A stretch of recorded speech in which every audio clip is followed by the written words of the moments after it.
Hello my friends, Rajiv classes tricky solution में आप सभी का स्वागत है। उम्मीद करते हैं कि आप मेरे वीडियो को ध्यान से देखते होंगे और चलिए आप डिफरेंशिएबिलिटी का सब वीडियो देख चुके होंगे। तो चलिए डिफरेंशिएबिलिटी के बाद हम चालू करते हैं आपको डिफरेंशिएशन। तो चलिए आज का हेडलाइन हम देते हैं डिफरेंशिएशन।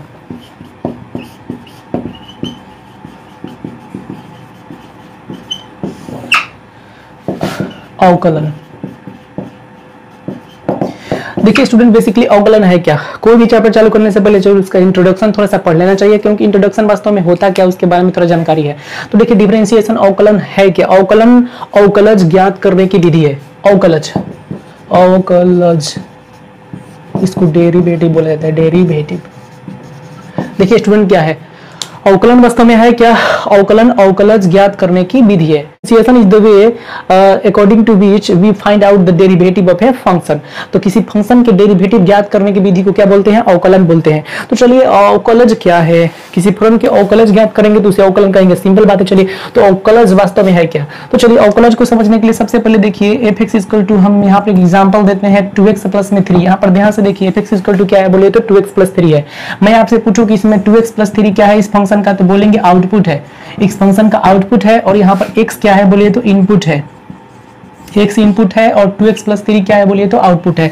तो वास्तव में अवकलज होता क्या है। किसी फंक्शन का आउटपुट का इनपुट के सापेक्ष परिवर्तन की दर को क्या बोला जाता है बोलिए अवकलज बोला जाता है, डेरिवेटिव बोला जाता है। तो किसी फलन के आउटपुट का उसके इनपुट के सापेक्ष परिवर्तन की दर को क्या बोला जाता है बोलिए तो अवकलज बोला जाता है। इस तरह बोल सकते हैं rate change of output of a function with respect to input is called derivative. तो ये सिंपल तरीके से आप एक्सप्लेन कर सकते हैं, इसमें कोई दिक्कत नहीं है स्टूडेंट। तो चलिए स्टूडेंट, कोई भी चीज अगर इसमें रखते हैं 2 3 तो वो इनपुट है, जो मिलता है हमको आगे उसको आउटपुट बोलते हैं। जैसे मान लेते हैं x बराबर अगर हमने 2 रखा तो हमको फलन का मान क्या मिलेगा, f2 का मान क्या मिलेगा, 2 दूना 4 3 कितना मिलेगा बोलिए तो 7 मिलेगा। तो यहाँ पर इनपुट क्या होगा, इनपुट 2 हो गया और फिर आउटपुट कितना हो गया बोलिए तो आउटपुट 7 हो गया। तो इस प्रकार हम कह सकते हैं कि इस फंक्शन में इनपुट 2 हो गया और आउटपुट कितना हो गया बोलिए तो 7 हो गया। तो किसी फलन का आउटपुट में उसके इनपुट के सापेक्ष परिवर्तन की दर को क्या बोलते हैं बोलिए तो अवकलज बोलते हैं। चलिए आगे बढ़ते हैं और मैं इसको आपको बताता हूं कुछ। आज सबसे पहले मैं आपको बताने वाला हूं त्रिकोणमितीय फलनों का अवकलज कैसे ज्ञात किया जाता है। ओके, तो चलिए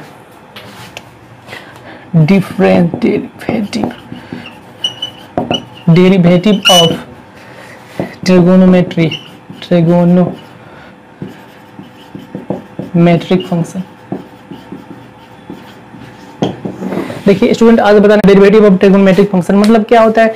ट्रिगोनोमेट्रिक फंक्शन के डेरिवेटिव क्या होता है, क्योंकि सबसे इसका बेसिक होता है। मैं आपको लिख भी दूंगा और यहाँ पे सिद्ध करके भी बताने वाला हूँ कि कैसे ज्ञात किया जाता है। ठीक है, तो सबसे पहले स्टूडेंट मैं लिखता हूँ, चलिए आपके साथ। आप फर्स्ट ईयर में पढ़े भी हैं d sin x अपन में dx = क्या होगा बोलिए तो cos x। d cos x अपन में dx = क्या होगा माइनस में sin x। d tan x अपन में dx = क्या होगा sec² x। d sec x अपन में dx = हो जाएगा sec x × tan x। d cot x अपन में dx = हो जाएगा माइनस में cosec² x। d cosec x अपन में dx = हो जाएगा माइनस में cosec x × cot x। तो चलिए स्टूडेंट, ये बात आप समझ रहे हैं। मैंने अभी आपको बताया था किसी फंक्शन का आउटपुट में उसके इनपुट के सापेक्ष परिवर्तन की दर को क्या बोलते हैं बोलिए तो अवकलज बोलते हैं। तो देखिए क्या हो गया, इसका पूरा फंक्शन sin x क्या है बोलिए तो बोले आउटपुट है और इसका x क्या है इनपुट है। तो उसके सापेक्ष हम परिवर्तन की दर क्या हुआ है निकाले हैं। तो किसी फंक्शन के आउटपुट में उसके इनपुट के सापेक्ष परिवर्तन की दर जो होता है उस फलन का अवकलज होता है।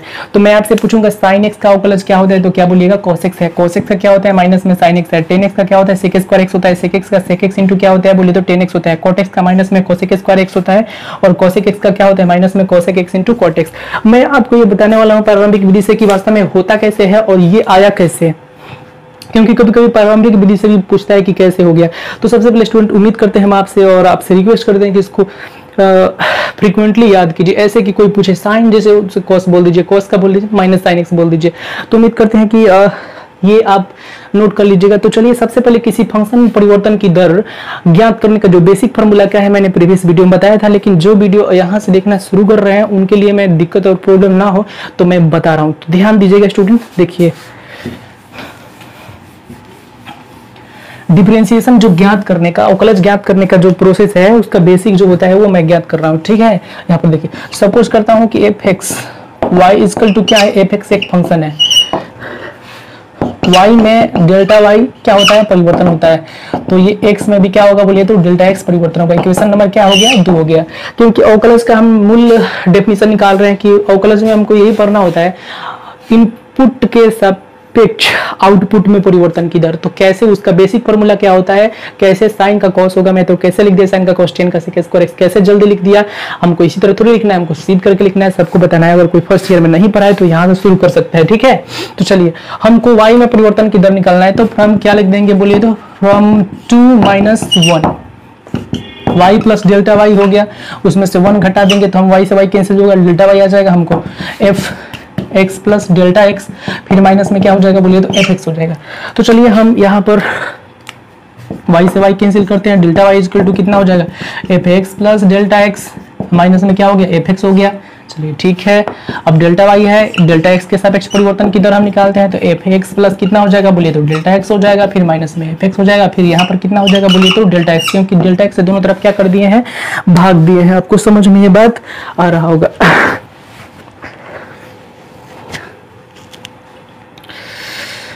तो चलिए यहाँ पर हम लिमिट ले लेते हैं, limit delta X tends to 0 और डेल्टा वाई अपन में कितना हो जाएगा, डेल्टा एक्स हो जाएगा। तो इधर भी लिमिट लीजिए, limit delta X tends to 0 F X plus delta X minus में एफ एक्स अपन में कितना हो जाएगा, डेल्टा एक्स हो जाएगा।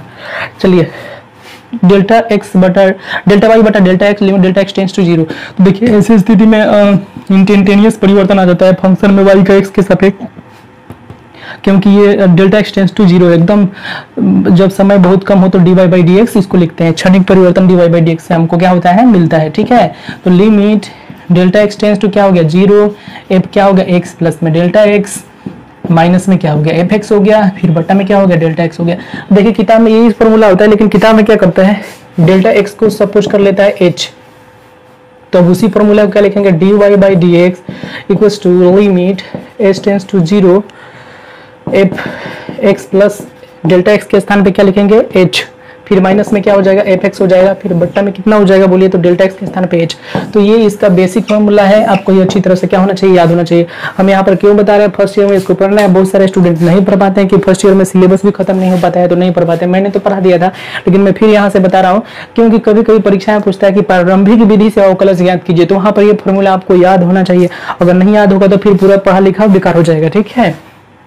तो देखिए dy बाई डी एक्स लिखिए, चाहे एफ डैश एक्स ऐसे लिख दीजिए, y बराबर क्या आया बोलिए तो एफ एक्स है, तो y के स्थान पर एफ ऐसे भी लिख सकते हैं एफ डैश एक्स, जैसे आपको देखिए y के स्थान पर एफ एक्स ऐसे लिख देंगे, डी एफ ऐसे लिख देंगे, ऐसे भी लिखेंगे तो यही बात होगा, limit h tends to 0 F X plus H, फिर माइनस में क्या होगा बोलिए तो एफ एक्स होगा, फिर बटा में h। सिंपल बात है, जब इसका एक बार डीसी करेंगे तो इसका संकेत होता है एफ डैश एक्स ऐसे लिखा जाता है, मैंने पहले बताया था आपको अभी, limit h tends to 0 F X plus H, फिर माइनस में क्या हो जाएगा एफ एक्स, ओपन में क्या होगा h। तो देखिए स्टूडेंट कुछ नहीं करना है, एफ डैश एक्स बोलिए और ये फॉर्मूला लिख दीजिए, डी एफ डैश एक्स बटा में डी एक्स लिख के फॉर्मूला लिख दीजिए, चाहे D Y by D X लिख के फॉर्मूला लिख दीजिए, तीनों एक ही बात है, कोई प्रॉब्लम नहीं होगा, आपको समझ में आएगा, ठीक है। तो चलिए आगे बढ़ रहे हैं। तो किसी फलन में उसके चर के सापेक्ष परिवर्तन का दर निकालना हो तो F dash X equal to limit h tends to 0 F X plus H minus F X बटा h, ये फॉर्मूला आप अच्छी तरह से याद कर लीजिए। तो चलिए मैं एक एक करके प्रूव करके बताऊंगा कि साइन का कैसे कॉस हो गया और कॉस का माइनस साइन कैसे हो गया, ये आप सीख कीजिएगा। टेन का कैसे सेक स्क्वायर एक्स होता है, मैं 3 बताऊंगा, 3 आप बताएंगे और हम लोग मिल के एक दूसरे के साथ पढ़ेंगे, ठीक है। और कोई कमेंट्स कर दीजिएगा अगर नहीं आएगा तो, ठीक है। तो चलिए एफ एक्स इक्वल टू, सबसे पहले हम पढ़ते हैं साइन एक्स। चलिए हम एफ साइन का हमको क्या ज्ञात करना है, अवकलज ज्ञात करना है। तो चलिए limit h tends to 0 F X plus H minus में एफ एक्स अपन में जी हमारा बेसिक फॉर्मूला होता है। चलिए ठीक है, आगे बढ़ते हैं। Limit H tends to zero. यहाँ पर इनपुट क्या है, एक्स प्लस एच है, तो यहाँ पर एक्स प्लस एच रखेंगे तो यहाँ पर क्या आ जाएगा, साइन एक्स प्लस एच, फिर माइनस है तो माइनस, एफ एक्स का मान क्या है बोलिए तो साइन एक्स है, अपन में क्या है बोलिए तो एच है। देखिए स्टूडेंट, साइन का डायरेक्ट कॉस भी लिख सकते हैं, लेकिन मैं आपको बता रहा हूँ पूरे डिटेल में बता रहा हूँ, पहले डिटेल में सीख लीजिए। प्रारंभिक विधि से कहीं अगर आ गया तो क्या कीजिएगा, ऐसे तो शॉर्टकट ही चलना है सबको, लेकिन ये प्रारंभिक विधि से डिटेल में आपको ज्ञात करने आना चाहिए कि सूत्र वास्तव में हुआ कैसे। ठीक है, चलिए limit H tends to zero, sine C minus sine D का फॉर्मूला क्या होता है, इसमें यही सबसे important number 2 cos C plus D by 2 into sine C minus D by 2, X plus H minus X, और बाई में क्या हो जाएगा 2, और बट्टा में कुछ नहीं तो क्या है बोलिए तो एच है।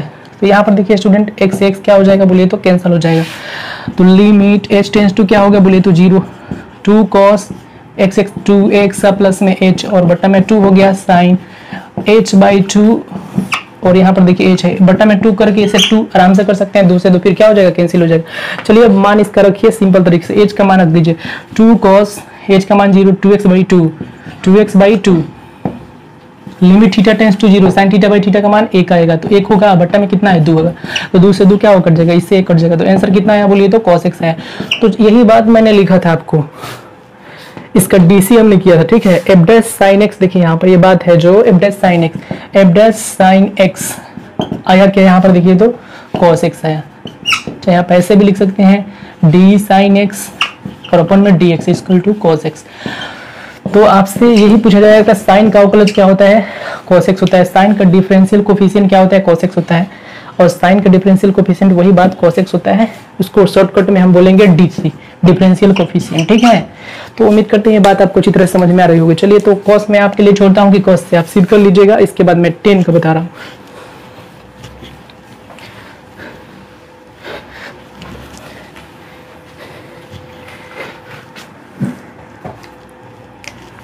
एफ एक्स इक्वल टू हम सपोज करते हैं tan x।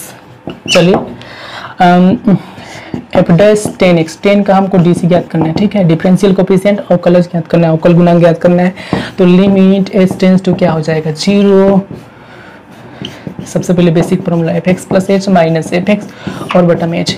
बार बार आपको ये लिखना है क्योंकि ये तो मैं पहले से ही बताते आ रहा हूँ, उम्मीद करते हैं आपको याद भी होगा। तो देखिए एक्स प्लस एच इनपुट है, तो इनपुट 10x प्लस एच, फिर माइनस में 10x, फिर अपन में h। साइन 10 का फॉर्मूला होता है साइन बाई कॉस, कर दीजिए सिंपल से आ जाएगा, साइन थीटा अपन में क्या हो जाएगा बोलिए तो कॉस थीटा, फिर 10 थीटा का साइन एक्स अपन में कॉस एक्स, 10 का साइन एक्स अपन कॉस एक्स बटा में h है। लिमिट इधर ही चलते हैं, limit h tends to 0, LCM लीजिए दोनों का क्या हो जाएगा cos x इंटू में cos x plus H, LCM हो गया। चलिए cos x प्लस एच से cos x plus H cancel हो गया, तो cos x इसमें मल्टीप्लाई कर दीजिए, तीसरा sine x plus H into में क्या हो जाएगा cos x हो जाएगा, फिर minus cos x plus H into cos x plus H into में साइन x। उम्मीद करते हैं ये बात आपको समझ में आ रहा है। बट्टा में h है तो यहाँ पर लेके चलिए मल्टीप्लाई में। ठीक है, limit h tends to 0, sine into cos B minus cos into sine B, ये किसका फॉर्मूला है साइन ए माइनस बी का। तो साइन ए के स्थान पर x प्लस एच है, माइनस बी के स्थान पर x है, तो यहाँ पे ये लिख देंगे। फिर बट्टा में जो है जो कितने में लिख दीजिए cos x plus H into में h। चलिए x से x क्या कर देंगे कैंसिल कर देंगे, यहाँ पर लिमिट h टेंड्स टू क्या हो जाएगा 0 हो जाएगा, साइन h हो गया, फिर बट्टा में क्या हो गया साइन h हो गया। अब देखिए यहाँ पर cos x plus h, limit theta tends to 0, sine theta by theta, इसका मान कितना हो जाएगा बोलिए तो 1 हो जाएगा। फिर 1 तो हो गया, इसका मान नीचे cos x है, तो इसमें h नहीं है तो h तो नहीं रखेंगे, इसमें h है 0 तो क्या आ जाएगा cos x आ जाएगा, तो cos x हो गया। cos में cos से गुना कर दीजिए, क्या होगा बोलिए तो cos स्क्वायर x हो जाएगा, cos स्क्वायर x ऊपर जाएगा तो क्या होगा बोलिए तो sec स्क्वायर x होगा। तो देखिए स्टूडेंट आप क्या लेके चले थे f डैश 10x, तो f डैश 10x का डिफरेंशिएशन कितना आया बोलिए तो sec स्क्वायर x आया। तो आज के बाद ऐसे भी लिख सकते हैं d 10x अपन में dx इक्वल टू कितना होता है बोलिए तो sec स्क्वायर x होता है। तो उम्मीद करते हैं बात आपको अच्छी तरह समझ में आ रही होगी। आपको डायरेक्ट बस लिख देना है 10 का डीसी क्या होता है, ऐसे पूछा जाएगा 10 का डीसी क्या होता है, आपको बस dx इक्वल टू क्या लिख देना है बोलिए तो sec स्क्वायर x लिख देना। लेकिन ये होता कैसे है पूरे डिटेल में एक बार बना लीजिएगा तो आपको पूरा क्लियर कॉन्सेप्ट हो जाएगा, ठीक है। तो चलिए देर नहीं करते हुए आगे बढ़ते हैं और इसका कॉसेक या सेक में से कोई एक बता देते हैं और आप दूसरा कोई भी जो छूटेगा वो बनाइएगा, ठीक है। तो चलिए मैं सेक बता देता हूँ, कॉसेक आप खुद बनाइएगा। एफ एक्स इक्वल टू तीसरा हम बताते हैं आपको कॉसेक एक्स। चलिए सेक एक्स का क्या होगा, तो सबसे पहले देखिए आपको क्या करना है, F dash sec X formula लिखना है आपको, limit h tends to 0। Formula क्या होता है आप बोलिए F X plus H minus में एफ एक्स, ऊपर में क्या हो गया बोलिए तो h, limit h tends to क्या हो गया 0, x प्लस h है इनपुट में, तो इनपुट में x प्लस क्या हो गया h, यहाँ पर इनपुट में x है तो कोई बात नहीं है, उसका मान जो कितने में लिखा है sec x, और ऊपर में क्या हो गया h हो गया। उम्मीद करते हैं बात समझ में आ रहा होगी। चलिए limit h tends to 0, sec का क्या होता है 1 by cos x plus h minus 1 by cos, ऊपर में गया h, limit h tends to 0, LCM इसका लीजिए क्या हो जाएगा cos x प्लस h हो जाएगा, फिर cos x हो जाएगा, फिर यहाँ पे cos x होगा, फिर माइनस में cos x प्लस h होगा। उम्मीद करते हैं जोड़ घटाव आपको आता है। चलिए आगे बढ़ते हैं, limit h tends to 0, cos c minus cos d का फॉर्मूला होता है 2 sin c plus d by 2x, अब x प्लस में x plus h by 2, 2 cos sin c plus d by 2 into sin d minus c by 2, बाद वाला minus पहले वाला, और बट्टा में क्या हो गया 2, और बट्टा में क्या है cos x प्लस h है, फिर cos x है, फिर h में इसे मल्टीप्लाई कर दीजिए। उम्मीद करते हैं बात समझ में आ रहा है। x क्या हो जाएगा बोले तो कैंसिल हो जाएगा। तो अब देखिए अब क्या आने वाला है, चलिए एक स्टेप लगता है नीचे ही लिख लेते हैं, अब डायरेक्ट भी यहाँ पे रख दिए तो हमारा आंसर आ जाएगा। देखिए एक स्टेप ले लेते हैं यहाँ पर, लिमिट h टेंस टू 0, 2 बाहर ले लिए, साइन एक्स एक्स क्या हो गया 2x प्लस में h, ऊपर में क्या हो गया 2, साइन यहाँ पर हो गया h बाई 2, ऊपर में आ गया cos x plus h, cos x into में h। चलिए स्टूडेंट यहाँ पे लिखते हैं हम आपको, देखिए h का मान 0 रखेंगे तो साइन 2x बाई 2 आ जाएगा। चलिए ठीक है, और यहाँ पर साइन थीटा बाई थीटा का मान 1 हो जाएगा। चलिए यहाँ पर h का मान 0 रखेंगे तो cos x आएगा, यहाँ तो h रखाएगा ही नहीं, cos x यहाँ पर 2, चलिए 2 से 2 कैंसिल, फिर 2 से 2 क्या हो गया कैंसिल। अब देखिए क्या बचेगा sin x बचेगा, और अपन में क्या बचेगा cos x बचेगा, इंटू 1 बाई क्या बचेगा cos x बचेगा। तो sin बाई cos क्या होता है बोलिए तो tan x होता है, cos का उल्टा क्या होता है sec x होता है। तो आप लिख सकते हैं इस तरह sec x इंटू में क्या लिख सकते हैं बोलिए तो tan x। तो देखिए उम्मीद करते हैं कि आपको ये बात समझ में आई होगी। तो f dash sec x equal to क्या होगा बोलिए तो sec x इंटू क्या होगा बोलिए तो tan x। आप ऐसे भी लिख सकते हैं d sec x बराबर में क्या होगा बोलिए तो sec x into tan x। तो उम्मीद करते हैं ये बात आपको अच्छी तरह से समझ में आई होगी। देखिए स्टूडेंट क्या करना है बेसिकली, आपको प्रारंभिक विधि से भी इसको बनाना है। पहले प्रारंभिक विधि से बना लीजिए, उसके बाद आपको कोई भी दिक्कत और समस्या नहीं होगा। अगर कोई भी इसमें आपको नहीं आता है तो मेरे से बोलिए, ठीक है। तो चलिए स्टूडेंट एक काम करते हैं, मैं सबको एक बार फिर से लिख देता हूँ कि हमने क्या ज्ञात किया है, वो आपके लिए कितना जरूरी है। चलिए तो d sin x अपन में dx, आप खुद बोलिए क्या होगा d cos x, ये आपको ज्ञात करना है घर पे, d tan x अपन में dx, मैंने tan का ज्ञात कर दिया था, cos का इसमें छोड़ दिया हूँ आपके लिए, d sec x अपन में dx, d cos x अपन में dx, d cot x अपन में dx। चलिए देखिए साइन का हमने क्या बताया था स्टूडेंट बोलिए तो cos x। चलिए cos का क्या बताया था हमने बोलिए तो डिफरेंशिएशन माइनस में sin x बताया था। tan x का क्या बताया था बोलिए तो sec स्क्वायर x बताया था। sec x का क्या बताया था sec x into tan x। हमने क्या बताया था आपको cosec x इंटू में cot x शुरू में बताया था, माइनस में cosec इंटू cot x, और cot x का माइनस में cosec स्क्वायर x। उम्मीद करते हैं कि ये बात आपको अच्छी तरह समझ में आई होगी। तो सबसे पहली बात है स्टूडेंट, ये त्रिकोणमितीय फलनों का डिफरेंशिएशन आप सही तरीके से और मतलब फ्रीक्वेंटली याद कीजिए। ऐसे कि आपसे कोई पूछे एकदम धराधर बताइए, जल्दी जल्दी बताइए। तो अगर आप अच्छी तरह से याद कर लेते हैं तो आपको कोई दिक्कत नहीं होगा, समस्या नहीं होगा। और प्रारंभिक विधि से मैंने किसको प्रूव किया, इसको प्रूव किया, इसको प्रूव किया है और इसको प्रूव किया। ठीक है, तो 3 आपके लिए, आप घर पे सिद्ध कीजिए, अगर नहीं सिद्ध कर पाएंगे तो बोलिएगा, मैं सिद्ध करके दिखा दूंगा। तो okay, thank you for watching my video. Okay, share कीजिए और सब्सक्राइब कीजिए।